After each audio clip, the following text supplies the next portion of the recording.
This is Peace News Now. Today is Thursday, April 18th, 2013. Silver is trading at $24 per ounce. Bitcoin is trading at $93 per Bitcoin. Jason Talley writes for SpiritofArcadia.org. Over a dozen people from NH Veterans for Peace and the NH Palestinian Education Network protested the Israeli-owned drone manufacturer Elbit Systems in Merrimack for their role in the extrajudicial killings of those targeted in the U.S. federal government's war on terror. And millions of Americans are blaming Piers Morgan today after not a single gun control amendment was approved. Mr. Morgan famously threatened to deport himself if such an outcome were to pass. Ali Papadimitriou writes for SpreadLibertyNews.com. More than half of the United States public water supply is contaminated with fluoxylic acid, commonly known as fluoride, and the worst part about the pollution is that the government has put it there to, quote, prevent tooth decay. Concerned citizens are skeptical about the government medicating without a license, and others are just simply outraged over a potentially harmful chemical poisoning most water systems. Many advocates of fluoride-free water argue that if the government officials claim the chemicals should be used to promote oral health, it should at least be considered a drug. Ironically, though, the government does not consider it a drug and, in fact, considers it something far from it. The Environmental Protection Agency, EPA, recognizes fluoride as a chemical with substantial evidence of developmental neurotoxicity. On a local level, states and cities have taken a stand against water fluoridation. In October, more than 20,000 Portland, Oregon residents collected signatures to block fluoridation from their city. Dr. Marcola reported that in May, Portland residents are going to be voting on whether or not Bull Run, a main large water source for the city, will be contaminated with fluoride.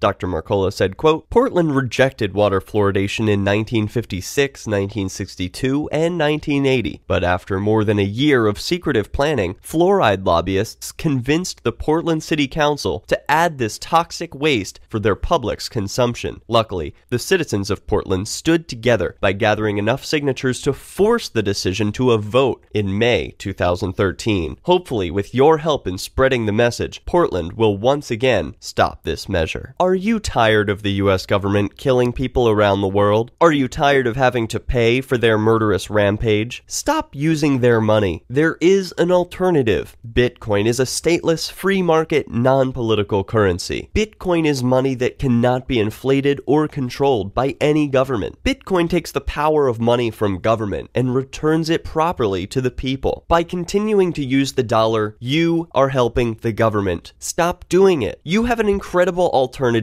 available now. Learn it, use it, spread it. Get started with Bitcoin at weusecoins.com. During day one of Rich Paul's pot distribution trial, it was revealed that Christiana, an FBI agent with the Joint Terrorism Task Force, was investigating the Free Staters. Garrett Ian wrote up a blog post about the encounter for freekeen.com. During the trial, Rich's public defender inquired why Christiana offered to drop charges if Rich would wiretap others at the Keene Activist Center. The FBI agent responded that he was not at liberty to discuss the investigation relative to the KAC. Shortly after Rich was released on bail for the charges he's currently on trial for, he spread the word that the FBI was looking to make him a confidential informant. When Pete Eyre, who was at the time living at the CAC, tried to contact Phil about why he wanted to wiretap his home, the federal agent declined to discuss anything on the record. During the trial, Christiana stated that it is the FBI policy not to record interrogations,